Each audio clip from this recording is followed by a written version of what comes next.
Dobbiamo spegnere? No. Direte meglio? Dopo la valutiamo dopo, va bene? No. Prego.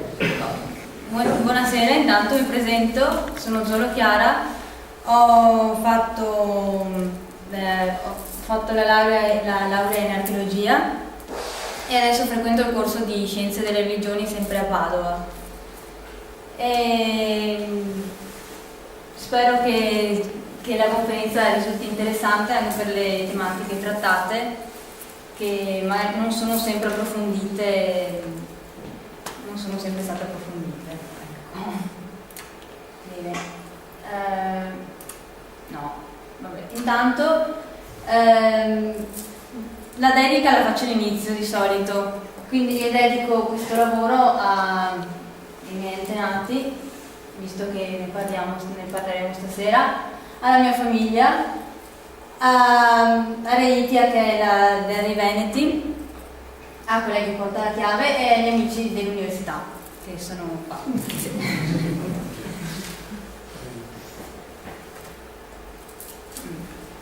Un attimo. Bene. Stasera parleremo di questo, infatti dalle trasformazioni che la festività dei morti ha avuto, dai festeggiamenti di fine estate alla ricorrenza della festa dei morti fino alla odierna notte delle streghe, come viene chiamata adesso. La bibliografia sembra metto all'inizio, così potete vedere subito. Bene, oggi intanto Halloween lo conosciamo così, cioè i bambini che vanno in giro mascherati, oppure le feste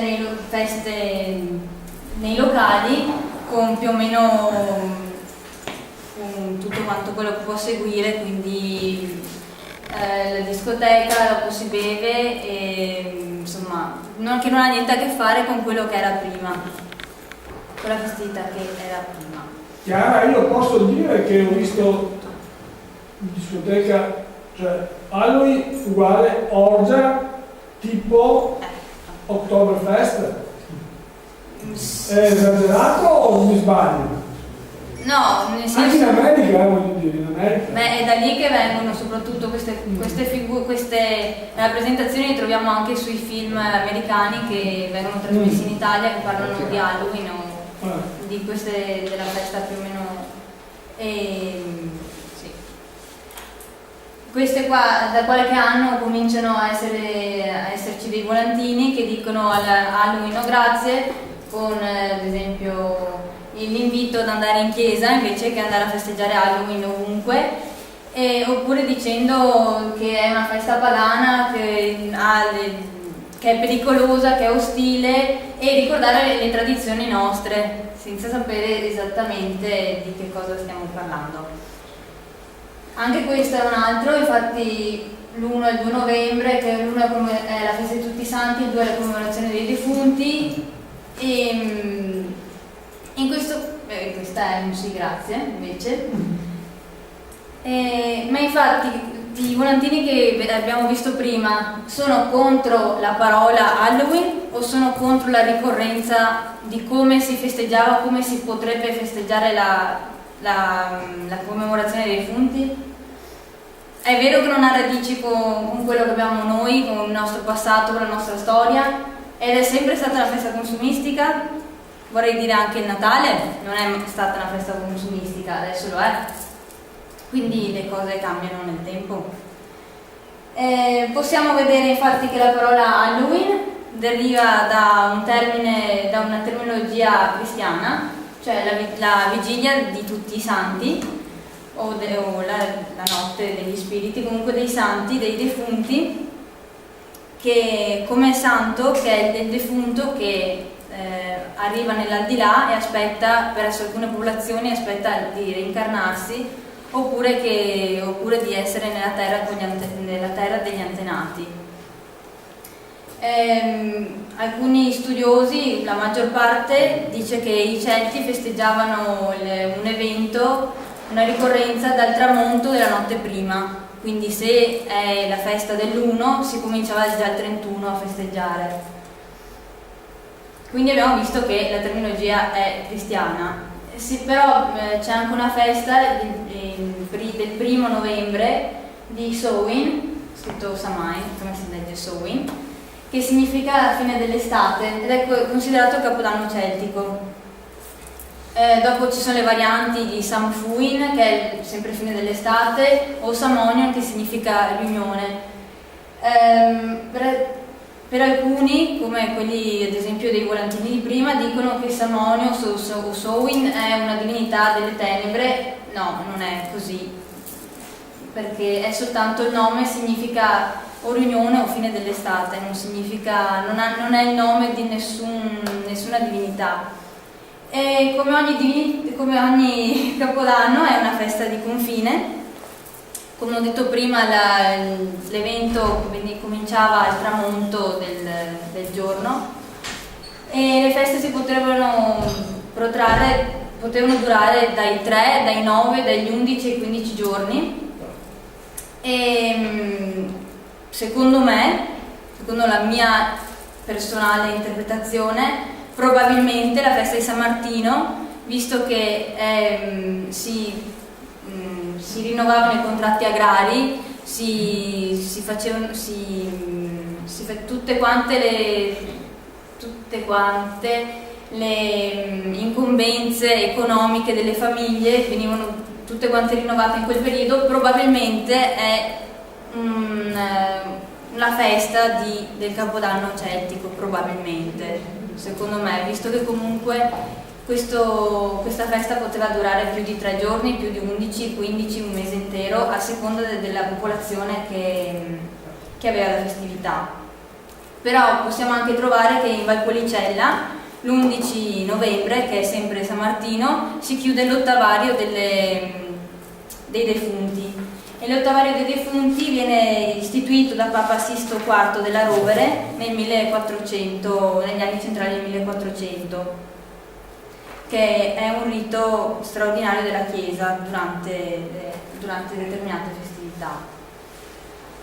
Possiamo vedere che le feste nelle società arcaiche e anche adesso potevano avere profonde modificazioni, potevano essere accorpate ad altre celebrazioni, potevano cambiare nome, potevano allungarsi, accorciarsi, potevano essere eliminate dalla società perché o non erano più ritenute necessarie o comunque per l'influenza degli altri popoli le feste si modificano, come succede ancora adesso con anche la Pasqua, il festeggiamento della Pasqua, ad esempio, che abbiamo tante cose che magari prima non c'è, tipo la ricerca delle uova di Pasqua, che sappiamo che è più o meno americana,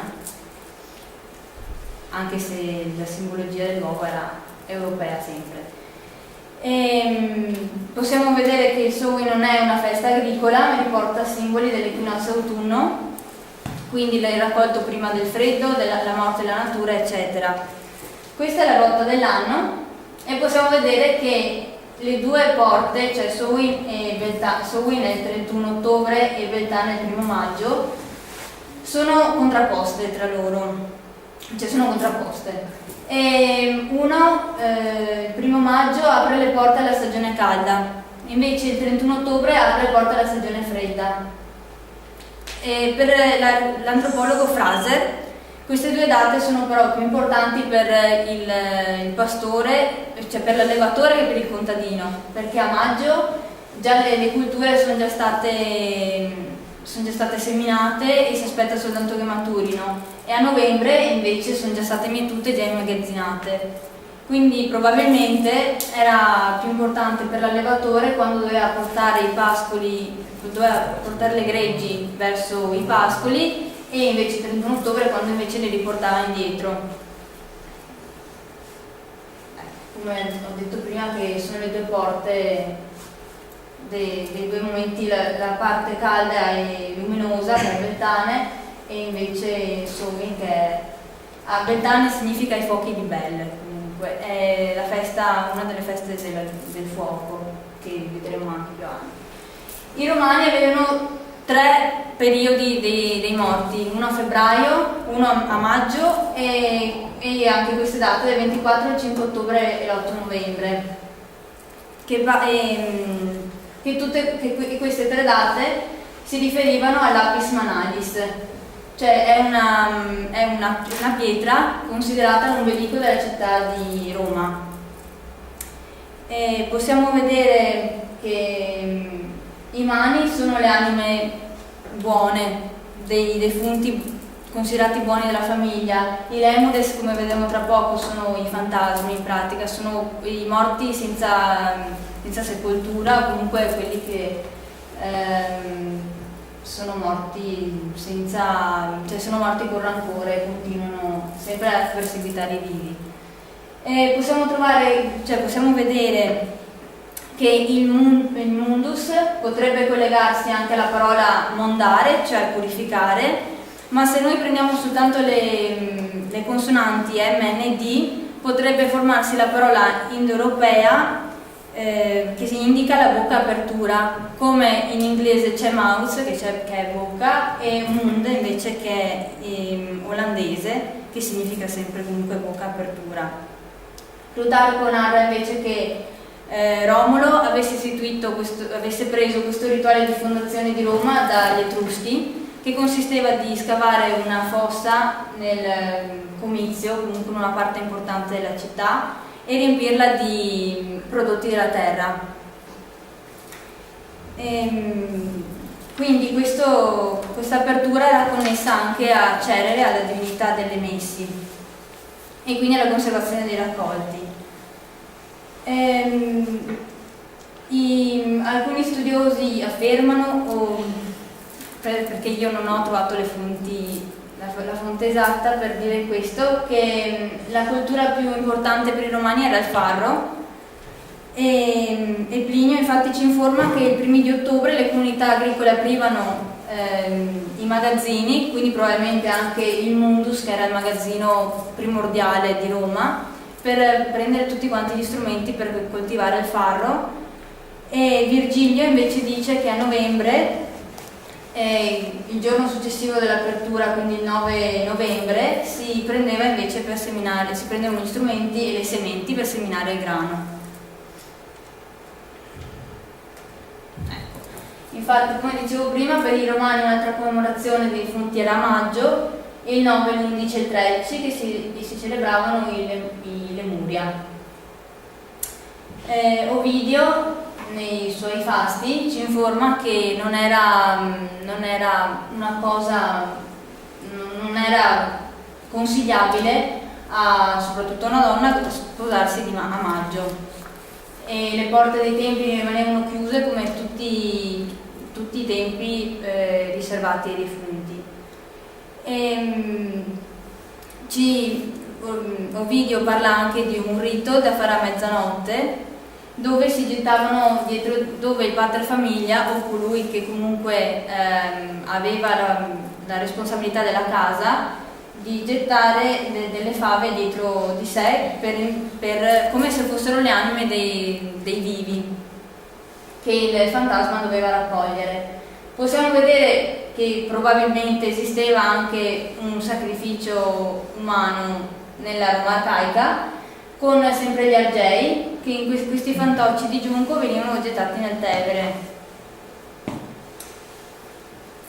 Infatti da una compagnia derivante dalla città di Argo, per quello gli argei. E non era la prima volta che Roma faceva sacrifici umani, come l'ha fatto anche per la guerra contro Annibale, quindi per le società antiche non era consigliabile non fare sacrifici umani, ma poteva capitare. C'aveva da discutere sui sacrifici umani, comunque. Cosa? C'era molto da discutere sui sacrifici. Sì, ma infatti prima di farlo loro guardavano tutte quante le possibilità che potevano per evitarlo. Perché c'è sempre da equivocare, cioè nel senso letterale del termine o nel senso del significato. Prima di tutto il sacrificio umano non veniva fatto perché la divinità lo richiedeva, ma perché era una scelta della comunità. Sì, ma era anche sottolineato sui libri sibillini quando era in pericolo di farlo. Però non era consigliabile. Sì, ma tipo come nell'antica Grecia il sacrificio della figlia in realtà era una capra che si vestiva come la figlia. Ah, beh, sì, cioè, quello sì. Però i romani avevano le figlie. Non è che si votava a morte e veniva ucciso, si bruciava la sua effigie, nella devotio. Il generale che non moriva in battaglia. Non so, però probabilmente è una cosa che avveniva molto ancora prima della... Max Muller, che è il massimo studioso delle lingue europee, dice che non c'è nessuna traccia di sacrificio umano nelle lingue europee. Max Muller. Perfetto. Va bene, non lo sapevo. Sì. Ecco, allora, se i morti si ricordavano a maggio, come mai adesso è novembre? Tutte le chiese cristiane nel IV secolo celebravano i defunti, però in date tutte discordanti. C'è chi le celebrava ad esempio a Roma il 13 maggio, in Irlanda era il 20 aprile, in Inghilterra era il 1 novembre, ogni chiesa faceva per sé.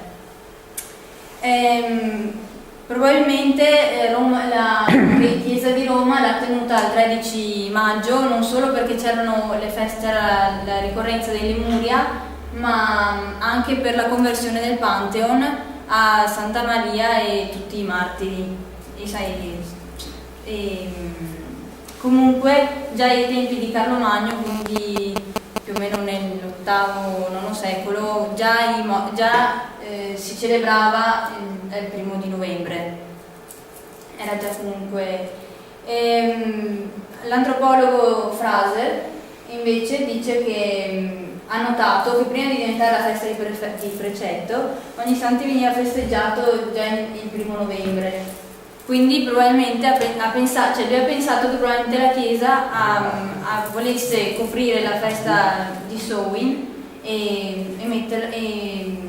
nasconderla sotto, insomma, la ricorrenza cristiana dei defunti. In questo periodo di confine, come in tutti i periodi di confine, si pensava che gli spiriti dei morti, oppure ad esempio le fate, il piccolo popolo e qualsiasi altro spirito potesse tornare sulla terra presso i vivi. Infatti ci sono delle leggende anche soprattutto a Cuneo che parlano delle cacce selvagge, di lupi che sono degli spiriti inquieti che vagano, per ricordare ai vivi che gli errori si pagano sempre. Chiara, scusami, la leggenda della caccia selvaggia era anche legata a Odino, se vuoi dire. No, questo lo sapevo. È considerata in tantissimi paesi del nostro nord Italia o solo nella zona di qui? Anche nel Trentino c'è... Sì, no, è che ad esempio che su quello di Cuneo ho trovato un articolo che ne parlava adesso non mi ricordo esattamente chi, che ne parlava, che diceva che molti avevano visto queste cacce selvagge, le avevano sentite o viste. Quindi là però comunque è più nord del Veneto, il Trentino, Friuli e anche Piemonte. Mi ricordo una volta sono stato a Feltre, ci sono addirittura alcuni anziani che raccontano ancora certe storie. Sì, ma comunque è un po' dappertutto, infatti. Quindi è anche un modo, Samhain è anche il momento per ricordare gli antenati e le persone defunte. Bene, un attimo su una piccola accenno sulla nostra storia antica del Veneto. Qui ho messo la cartina per dire più o meno dove era il Veneto, il territorio dei Veneti, che si estendeva a sud del Po, a nord delle Alpi, a ovest del Mincio, il lago di Garda, Valle dell'Adige, a est del Golfo Adriatico e nell'area tra il Tagliamento e l'Isonzo.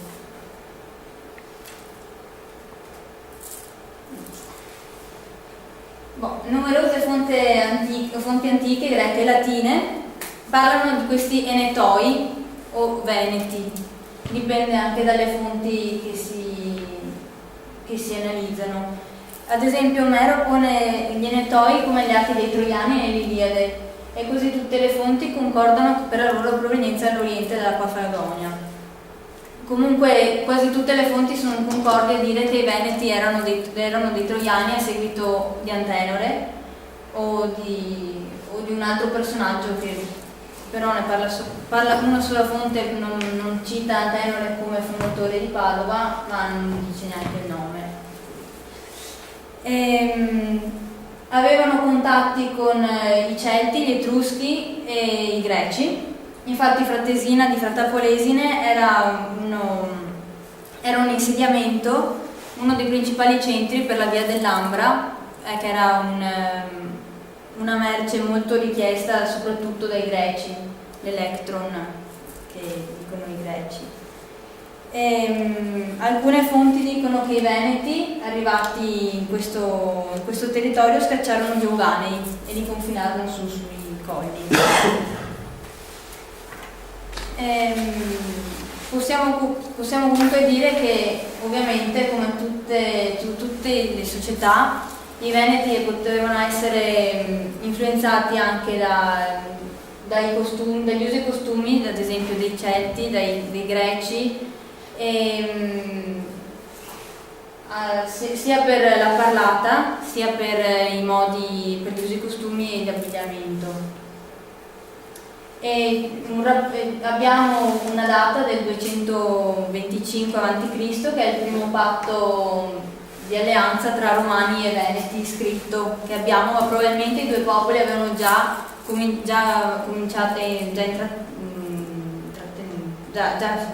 avevano già contatti tra loro.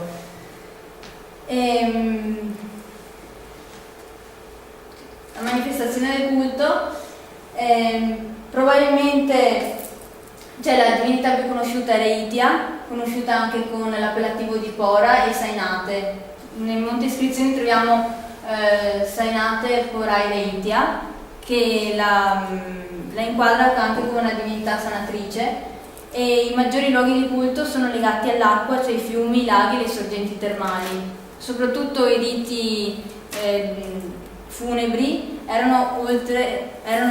di solito erano oltre un fiume per passare dalla sponda opposta che divideva il mondo in modo fisico, il mondo dei vivi e il mondo dei morti. Non siamo informati del tutto sulle altre divinità venerate insieme a Reitia. Sappiamo che erano venerati gli eroi tipo Ercole, Diomede o Paride. E il culto, oltre alla lingua, si pensa che sia stata simile a quella romana, perché erano tutti indoeuropei. Il termine indoeuropeo è un termine dato agli studiosi. Non sappiamo questo popolo come si chiamasse da sé, come si autodefinisse, come lo definivano gli altri popoli. Sappiamo soltanto che c'è una comunanza dal celtico, dal latino, dal greco, dal sanscrito, che hanno una comunanza linguistica o comunque la grammatica, la costruzione della frase è simile. Ci sono varie ipotesi che li collocano sia nella cronologia sia nello spazio. La cronologia più o meno oscilla tra il IV e il III millennio a.C. e più o meno l'ipotesi più considerata li pone anche nelle steppe tra il Danubio e gli Urali. Più o meno dovrebbe essere quello è il luogo da dove venivano, ma non si sa nulla perché non hanno lasciato nessuna testimonianza scritta. È una festa del fuoco. Si pensa comunque, cioè questo fuoco ha sia un effetto purificatorio sia un effetto solare, nel senso si vuole sostituire il sole, visto che il sole illumina di meno la terra, e si vuole ad esempio anche fare una guida che sia anche una guida per gli spiriti che tornano a visitare i vivi. Presso le popolazioni celtiche si spegnevano tutti i fuochi del villaggio e si accendeva un unico grande falò dal quale tutti quanti prendevano la fiamma e la portavano a casa per riaccendere di nuovo, per rinnovare il fuoco del focolare domestico. Stessa cosa succedeva a Roma a marzo, che era l'inizio dell'anno romano, si spegneva e si riaccendeva il fuoco di Vesta, che era un fuoco perenne.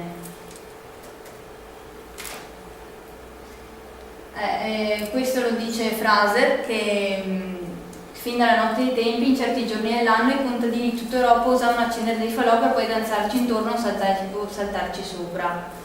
La prova più antica della loro esistenza nell'Europa settentrionale ci viene dai tentativi dei sinodi cristiani dell'VIII secolo di abolirli come retaggi del paganesimo.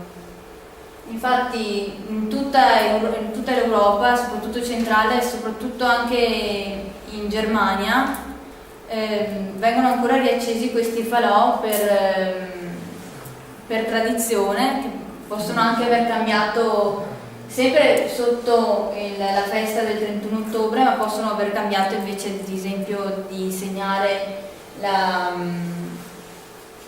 di pregare divinità pre-cristiane, adesso si pregano i santi e i morti che ritornano.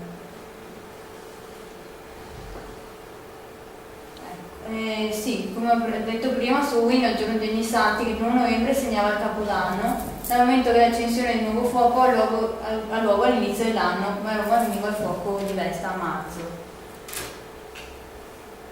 Questo lo dice Fraser, che si bruciavano i fantocci.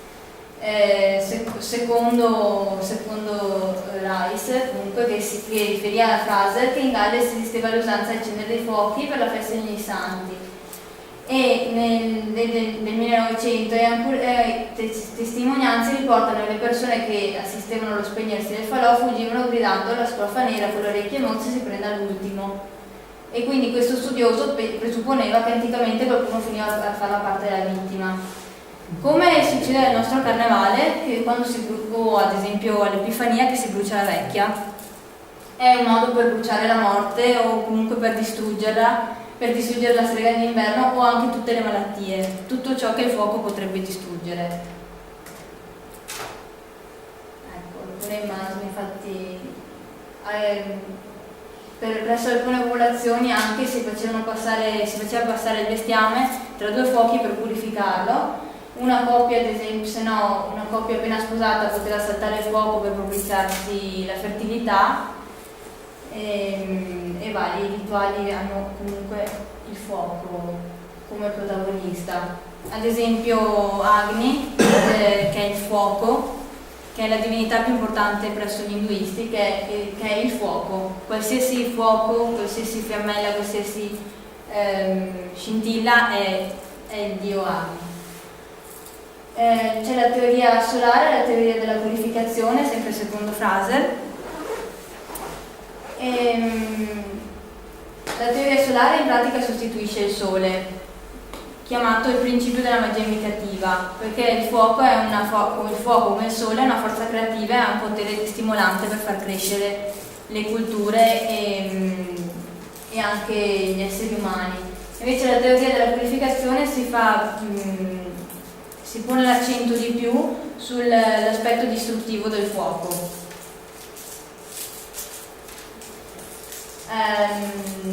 I simboli di Halloween, alcuni genitori sono molto preoccupati sui simboli, su qualsiasi cosa quando si parla di Halloween, perché li impaurisce, perché impaurisce i bambini, perché fanno paura ai bambini, li impensieriscono, eccetera.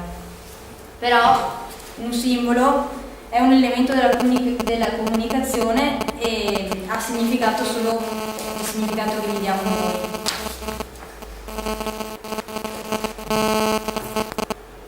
Questo è dal dizionario, infatti.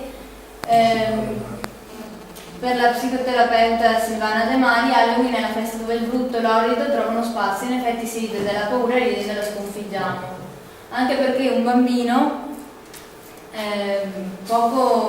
quando ha l'età per capire la sua identità, dopo si diverte a far finta di essere qualcos'altro per sperimentare nuove identità. Quindi se il bambino si traveste da una figura che può essere il vampiro, lo zombie, la strega, comunque in pratica impersona le sue stesse paure e ne è meno spaventato perché si sente al sicuro, perché fa lui la parte di quello che fa paura a lui e in questo modo prende in giro questa paura.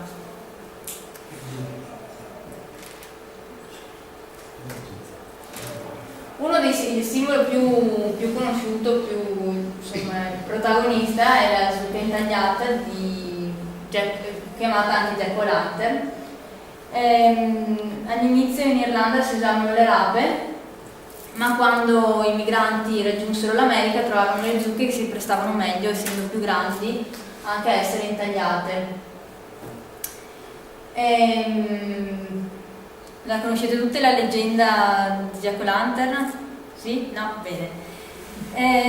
Jack era un uomo irlandese, ubriacone e truffatore, e una sera il diavolo arrivò da lui e gli propose un patto che gli avrebbe pagato da bere se in cambio gli avesse dato la sua anima. Allora Jack fa: va bene, nessun problema, e il diavolo si trasforma in una moneta d'argento e Jack invece lo butta subito dentro il portamonete, dove teneva una croce. E dopo che il diavolo ebbe protestato, Jack gli propose un patto, cioè che non lo avrebbe disturbato per i prossimi 10 anni. Dopo 10 anni il diavolo torna, si presenta e Jack fa: va bene, io ti darò la mia anima se tu prima prendi la mela che è sopra un albero. Il diavolo, non vedendoci niente di male, si arrampica e Jack fa una croce sotto l'albero e propone un altro patto al diavolo, dicendogli che, di non voler mai più la sua anima. Il diavolo accetta perché non vede vie d'uscita. Dopo qualche anno Jack muore, se male muore perché essendo ubriacone muore, e allora va in paradiso, ma non lo vogliono perché ha commesso troppi peccati, e va all'inferno e il diavolo gli dice: guarda, tu mi hai detto che non volevi più essere infortunato e non dovevo più chiederti niente, quindi ti arrangi. Rispetta i patti. Sì, nelle favole rispetta sempre i patti. E Jack trova un tizzone ardente, o glielo dà il diavolo, trova un tizzone ardente, per non farlo spegnere prende una rapa, la intaglia e lo mette dentro come lumino per rischiararsi la strada, e da quel momento Jack diventa il simbolo delle anime dannate costrette a vagare fino al giorno del giudizio. Ecco, infatti la zucca scavata e intagliata fu il modo per non spegnere la luce. La strega. La figura della strega effettivamente potrebbe derivare anche è una figura anche che si trova nelle civiltà precristiane. La strega era con lei soprattutto, che venerava divinità infere come ad esempio Ecate, in un aspetto di Ecate, o comunque nel cristianesimo come doratrice del diavolo, e al quale si univa per avere dei poteri di piegare il tempo sia atmosferico sia il tempo normale, sia per causare danni o comunque per fare del male. Invece il termine strega deriva dal latino strix, che indica la civetta o comunque rapace notturno, o un rapace simile alla civetta, che si diceva che andasse nelle culle dei bambini a succhiare il sangue, e da qui infatti la strega ha anche questa connotazione di trasformarsi in animale notturno e mangiare i bambini. Il gatto nero, che oggi è 27, è la giornata del gatto nero, nazionale del gatto nero. Come tutte le cose scure, come tutte le cose, gli animali nere o scure, è associato all'idea di morte, all'idea del male. Anche a Roma, nella Roma precristiana, si sacrificavano vittime del colore nero per le divinità infere.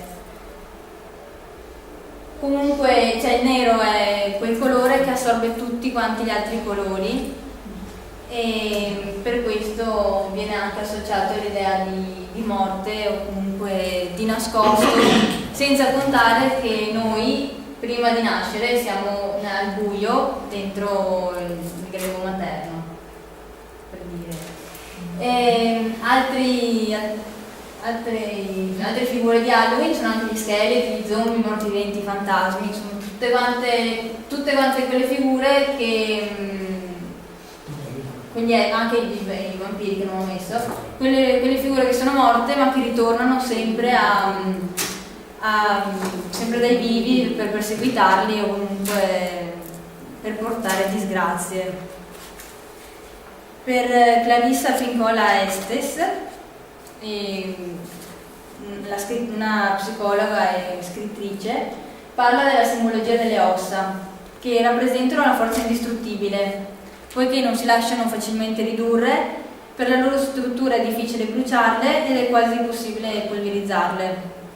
Nel mito e nelle storie è la parte di noi stessi che non può essere distrutta, perché il corpo può essere piegato, può essere ferito, ma le ossa rimarranno sempre lì. Nelle società preistoriche soprattutto si selezionavano anche le ossa da mettere nei tumuli. Non sempre veniva sepolto l'intero corpo, ma certe volte si poteva scegliere il teschio o un'altra parte dello scheletro. Altri simboli sono i pipistrelli, i ragni, insomma sono tutte quante queste bestioline simpatiche. Questi sono un simbolo in quanto tale, quindi non può fare nulla di male a nessuno. Quello che abbiamo visto, i gatti neri, i pipistrelli, le streghe, i fantasmi, non sono altro che simboli che il nostro inconscio associa al macabro. Ma questo non significa che se ad esempio appendiamo un fantasmino alla finestra, cioè non significa che attiriamo in casa nostra influssi malefici nelle nostre case, nelle nostre vite globali. Ecco. Adesso da noi come si festeggiava? In Veneto questa festa, la celebrazione dei morti è cambiata tanto fino a cadere anche in disuso in alcune parti del Veneto, europee o comunque di dove si prende in esame. I migranti europei che viaggiarono in America portarono con loro le loro tradizioni e in questa nuova terra le ricorrenze si modificarono ancora. Io ad esempio, ho messo l'esempio di Babbo Natale, che qua era anche San Nicola o Santa Claus, che non era vestito di rosso, ma poi il suo colore è stato dipinto di rosso per la Coca-Cola. In questo senso. E dopo tutte quante queste feste vennero riadattate e sempre si trasformarono fino a che quando tornarono di nuovo qui in Italia, nel Veneto, in Europa, erano totalmente cambiate e non si riconobbero neanche più. Questi sono degli esempi di come veniva celebrato il 2 novembre. Quindi nel veronese i bambini passavano di casa in casa chiedendo che piazza fare i morti. Lo possiamo trovare anche nei paesi anglosassoni, dove chiedono trick or treat, cioè dolcetto scherzetto. Si faceva questa domanda e si ricevevano dei soldi, sia nel Veneto sia nei paesi anglosassoni, si ricevevano dei soldi o dei prodotti della terra. E in cambio i bambini dicevano delle preghiere per le anime del purgatorio. Ci sono anche i passaggi, che è la recitazione per 3 volte di un Padre Nostro, l'Ave Maria e di un Gloria in chiesa, affinché ogni credente possa togliere un'anima dal purgatorio. A Giazza, in provincia di Verona, nel giorno dei morti il prete conduceva una processione di fedeli verso il cimitero, impartendo la soluzione alle tombe e segnando l'uscita delle anime dei sepolcri che facevano visita alle famiglie. Nell'Alto Polesine invece era d'uso levarsi molto presto dal letto per rifare i letti e preparandoli per i defunti. Si lasciava anche un bicchiere d'acqua, sempre per i morti che tornavano, perché per arrivare avevano dovuto fare un lungo viaggio e dovevano riposarsi. A Chioggia e anche nelle altre aree costiere era sospesa l'attività della pesca, sia rispetto per la ricorrenza dei defunti, sia anche perché si pensava che i morti, quelli che avevano fatto, sì, grazie, quelli che erano annegati, potevano tornare su dal mare per spaventare i vivi o farli affondare, o comunque in veste di lumini accesi. Come ho detto prima, infatti nei paesi anglosassoni i bambini passano e passavano di casa in casa. Probabilmente questa usanza è nata nel Medioevo. Alcune leggende parlano anche dei fuochi fatui, chiamati infatti lumazze, lumette o lumiere, e sono visibili soltanto ai più degni. Lumazza, lumetta e lumera comunque è anche il nome della zucca quando ha il lumino acceso dentro, che richiama comunque il concetto di luce. Lumazza, lumera, testa de morte, come vedremo dopo, sono tutti nomi dati alla zucca che quando è accesa segna anche, è una specie di faro per le anime quando passano. Si metteva anche in alcuni paesi, invece della zucca scavata, si metteva un semplice lumino sulla finestra o sulla strada, ad esempio appena fuori dalla porta di casa, sulle strade. Ecco, qui si vede ad esempio che qua è lumazza e lumera, lumiera dall'altra parte e testa della morte sopra, eccetera eccetera. Beh, qua ho messo anche il cibo tipico. Come abbiamo parlato prima delle fave dei rituali romani, le fave continuano a essere il cibo utilizzato nella ricorrenza dei morti. E adesso possono essere, tipo le fave dei morti possono essere anche delle caramelle. Le ossa dei morti invece sono dei biscotti che si trovano più o meno in tutta Italia.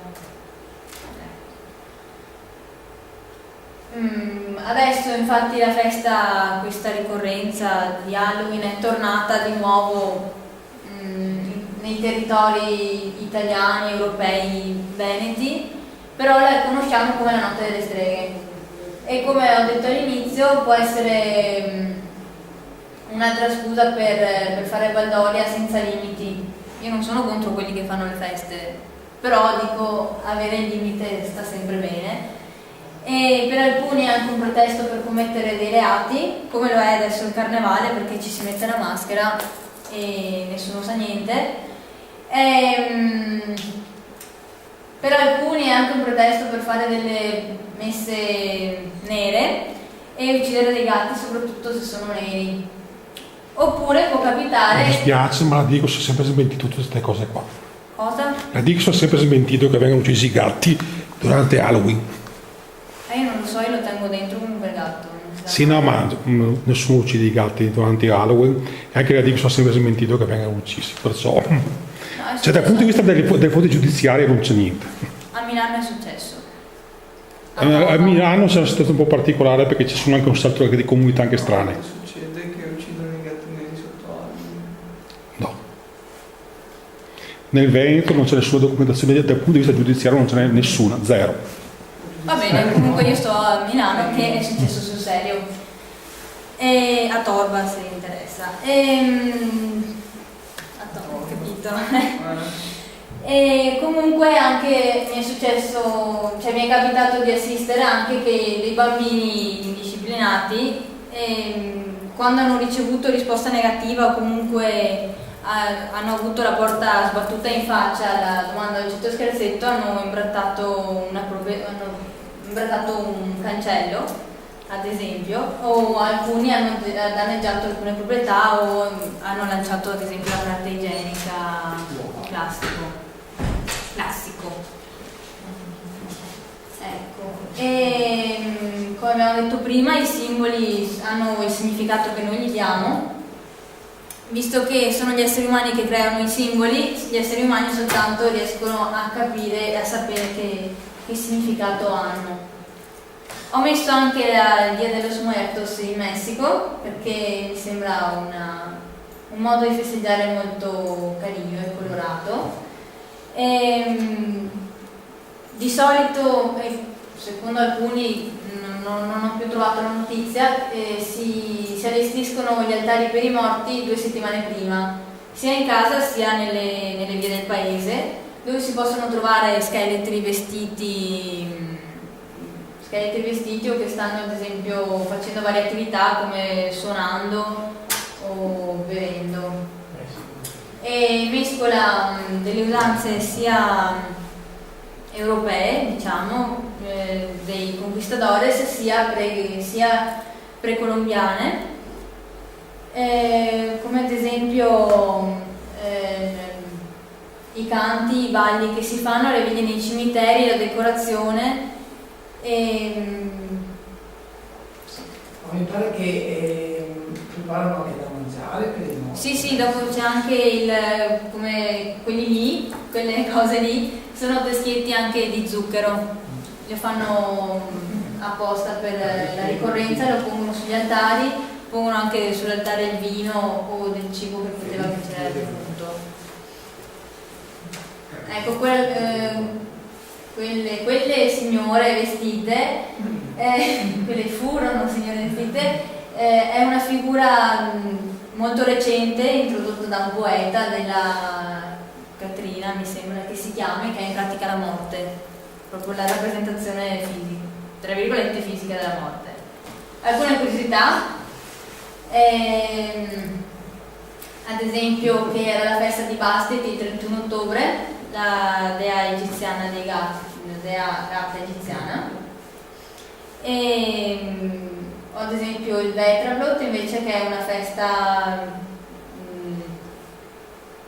dei germani, diciamo, sarebbe più corretto degli Esatru, e la festa di Ecate, però non ho trovato fonti molto molto attendibili, questo l'ho sentito dire, quindi ve lo dico che non ho scritto molto perché non sono sicura che avvenisse esattamente questo, che fosse la festa di Ecate, come avevo detto prima, che è la signora delle porte e signora delle strade, a 3 vie soprattutto, e anche lei portava le chiavi, i suoi simboli sono le fiaccole, visto che comunque è una dea che passa al di qua e nel mondo al di là, e era accompagnata anche dai cani. Sì? Basta. E qui si conclude questo piccolo e breve excursus sulla festa di Halloween Samhain. Spero che sia stato interessante.